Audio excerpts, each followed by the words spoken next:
Israel's forces are on the high ground along our Syria border, so jihadists can't use it to kill us. Israel's prime minister and security chiefs visited the highest point, Mount Hermon. They discussed Israel's deployment in the important place until another arrangement is found that ensures Israel's security. Mount Hermon is the highest point in the region, 2,800 meters over 9,000 feet. Mount Hermon is 800 meters, nearly 3,000 feet above the Golan. Mount Hermon overlooks Damascus. Mount Hermon also looks over Tel Aviv. For 50 years, UN troops patrolled between Israel and Syria's armies, including Mount Hermon. Since the fall of Syria's Assad regime, there is no Syrian army. The UN troops came under attack from Syrian rebels and fled to Israel. Al-Qaeda and ISIS-linked radicals took over much of Syria. Israel is not letting Al-Qaeda and ISIS-linked jihadists take the high ground overlooking Tel Aviv. Israel is holding the high ground to keep our people safe and keep jihadis away.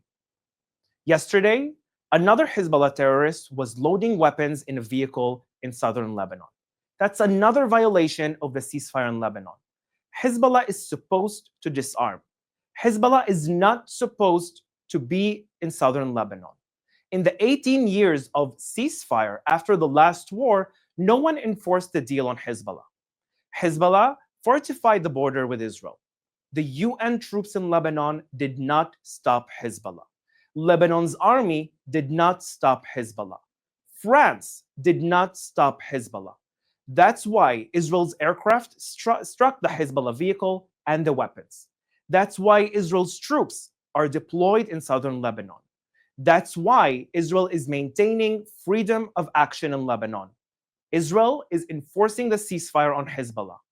Israel is keeping its people safe from Hezbollah. And Israel will continue to protect its people from Hezbollah and anyone else trying to murder us. Now, let's take some questions from our audience watching live on social media. Thank you, Jonathan. This first question is from Instagram. The United States said it recently struck a Houthi command and control center in Yemen. After 14 months of the Houthis blocking the Red Sea and firing missiles into Israel, do you think they will be the next focus of this seven-front war? Yeah, well, in my opinion, the Houthis are now next in line in order to make sure that this another Iranian proxy that is attacking Israel, but not only Israel, it's also attacking international shipments that go through also the Israeli territories. This is something that the world needs to understand, that Israel will not allow any terror organization threaten its people, and it needs to be an international force in order to assist in eliminating any Iranian regime front that is threatening Israel, but also threatening the rest of the world. And this is something that we need everyone's support to in order to make sure that that doesn't continue in harming any civilian around the world. Our next question is also from Instagram. There's a report that the head of the CIA is in Qatar to negotiate a hostage release agreement between Hamas and Israel. People are asking, where do you think this stands, and what are the challenges that remain?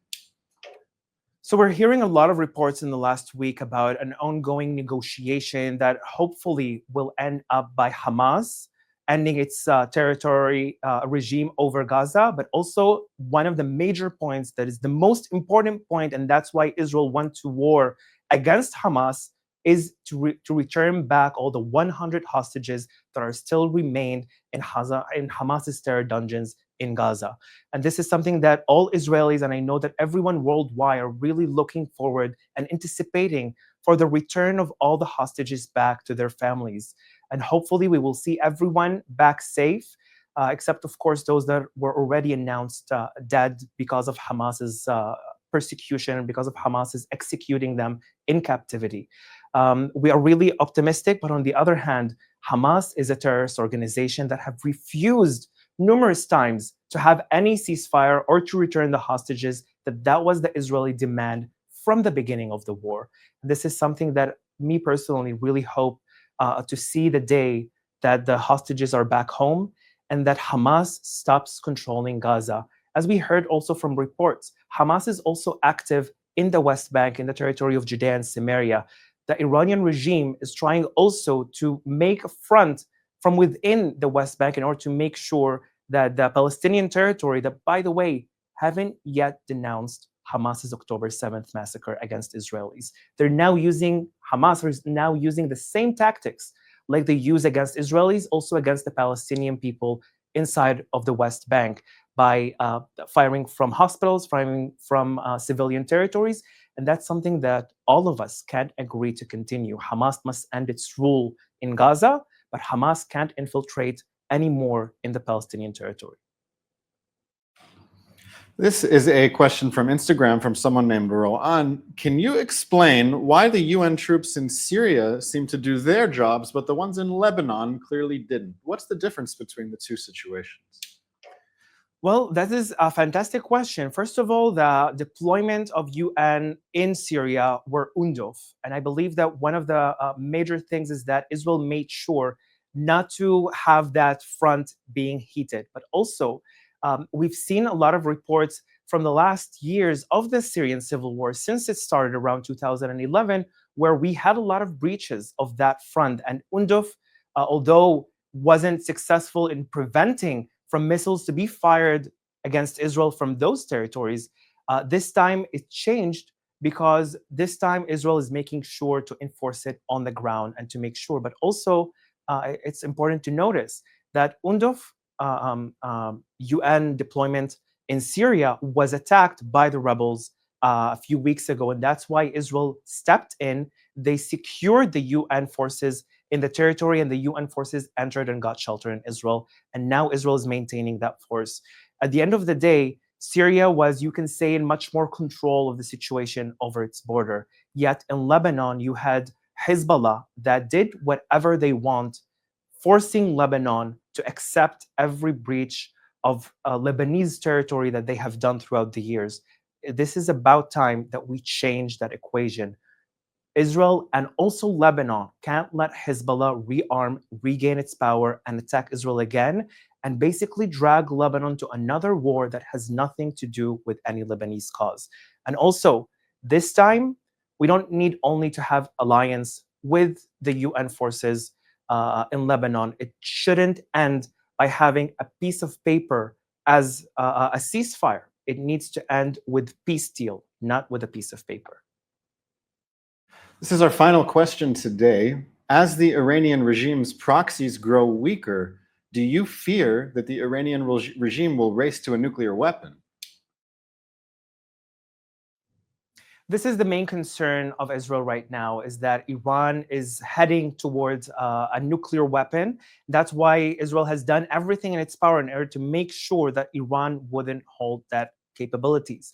The US has also made these concerns, and I think everyone in the world needs to have that, because at the end of the day, like we've seen, it doesn't end with Israel. At the end of the day, this terror regime, the tyrant regime of the Islamic Republic of Iran, not only harming the Iranian people, not only harming Israelis, they're also harming everyone that refuses their overlords in the Middle East, but also in the West. And this is something that needs to be a joint forces by everyone surrounding us in order to make sure that Iran wouldn't hold any nuclear capabilities.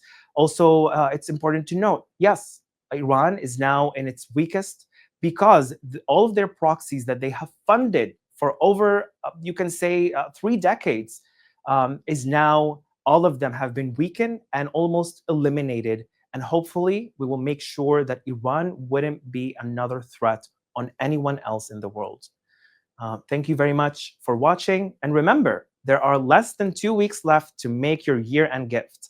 A generous donor is matching every donation up to $180,000, doubling your impact. Support the Israeli Citizen Spokesperson's Office and help us combat misinformation, empower allies, and ensure Israel's story is heard.